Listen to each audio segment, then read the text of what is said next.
Miles, let's talk about the Green Bay Packers here a little bit. Packers, with the rest of the NFL wrapping up their slate of preseason games, they're getting ready for the regular season. And now it's time to take a step back and look who really wowed us and really jumped out this preseason. And there's been a lot of talk about the wide receiver position for the Packers. But there's another guy, not a wide receiver, who has come onto the scene and has wowed everybody in Green Bay. Miles, I know you got the specifics there, but before we get into that, Packers fans, you belong to probably the most, if not the most, one of the most storied franchises in NFL history. The long history of the Packers with championships. You go back to like the 1920s, the Ice Bowl, the Favre years, obviously Rodgers. There's so much great history. Let us know in the comments section below what Packers fan or what Packer you watched growing up that made you a big Packers fan. Let us know who your favorite Green Bay Packer was growing up. But Miles, what's the latest out of Green Bay? Yeah, Nick. If I had to think of a Packer that I always thought was interesting, was a guy like BJ Raji. Like he's Oh, kind yeah, of that's a good one. underappreciated, but I always love watching him play. Like he had like a pretty great personality to him, and he's a good player too. So that would be one of my favorite Packers that I watched when I was growing up. But a new guy who's come onto the scene and might be the younger generation of Packers fans growing up could be their favorite Packer to watch coming in is none other than rookie potential right tackle candidate Zach Tom. Uh, this guy has come out onto the scene and really blown people away. He is Green Bay's highest rated offensive player through the first preseason games. He's had a grade of an 87.3. So this is the highest rated offensive player overall. With guys like Romeo Dobbs out there, you got Christian Watsons. There's tons of great candidates this year to be really highly rated offensive players, but Tom's kind of stole the show.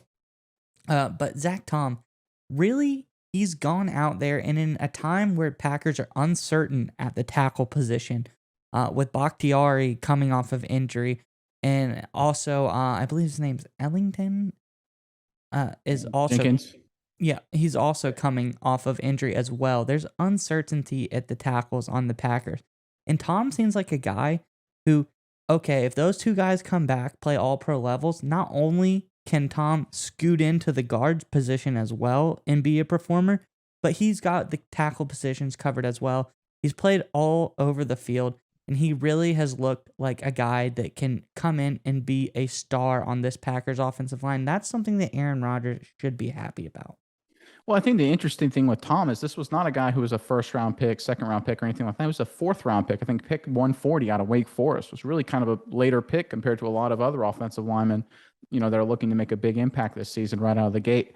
And when I look at what the Packers did with Tom, and we talked about a little bit with some other guys, specifically the Chiefs with Darian Kinnard, is how often so many NFL teams just screw up the evaluation process and you have good football players fall later in the draft than they should. I mean, this was a guy here. This was according to NFL.com's draft profile. They rated him excellent intelligence, 3-year starter with good durability, fluid and fast, pass protection from tackle position was eye opening. And you look at his weaknesses, slender through his waist and hips.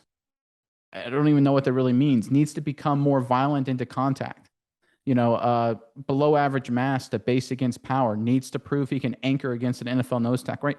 These things that they mark as weaknesses are they're not even things that he didn't do. They say, well, he doesn't have the right body type, or we haven't seen him do this one thing or other thing yet, so he's going to fall later in the draft. And that's a real problem in the evaluation process, and it creates opportunities for smarter teams, in this case, the Green Bay Packers, for getting a really good quality football player later in the draft. And I love his versatility. It's a guy who was actually a center prospect coming out of Wake Forest. Obviously, he played a lot of tackle in the preseason. He could start at right tackle depending on how Jenkins, that injury situation shakes up. Right guard's another area, but he could potentially play anywhere on the offensive line. He's going to be a really, really valuable addition to this Green Bay Packers group. And the fact that he's smart and the fact that he's experienced, that's going to be big because the Packers obviously win now mode with Aaron Rodgers. Rodgers came out obviously recently criticizing the receiving room for, hey, you guys need to handle your stuff. Having a smart guy like Tom who has his stuff together, that's going to be big for this Green Bay offensive line. Yeah, and I got it's now Elton Jenkins. That's Elgton. that's what I was looking for. But I think Tom has not only impressed in his pass blocking game, but he's also been pretty stout as a run blocker as well. In the pass blocking game, he grades out at an 82, which has been pretty nice. But Yeah. he's graded an 87.5 in the run blocking game. And he's made some really nice blocks in the running game as well. He's outperformed Newman, who's another guy that's kind of battling for a position here. But like this article on Packers Wire has been saying, uh, it talks about you got some all pro caliber O linemen in Bakhtiari and Jenkins. Yep. And if they come back, Jenkins can really play all over the line, but Tom could too. So when you get these guys back in the line, and you talk about this all the time with offensive linemen, it's all about chemistry and, building that bond, like knowing what the other guy is going to do, on how to pick up a stunt or whoever, if you're going to make a combo block, whatever the case is going to be, you got to be able to trust each other and know what's going to happen. And I think if you put Tom wherever you think he's going to, because he's a future kind of guy, Bakhtiari and Jenkins won't be around as long as a guy like Tom is if he keeps panning out the way he is. But put him where you think he'll be best for the future, have him build that chemistry. And now you're looking at, I've always thought that an offensive line, if you have 3 weak spots on the line, there's no way that you can cover up any weakness there. But if you have at least 3 strong points on your line and 2 weak points, you can kind of cover up a lot of your issues, run to one side, keep out of the middle, whatever the case may be.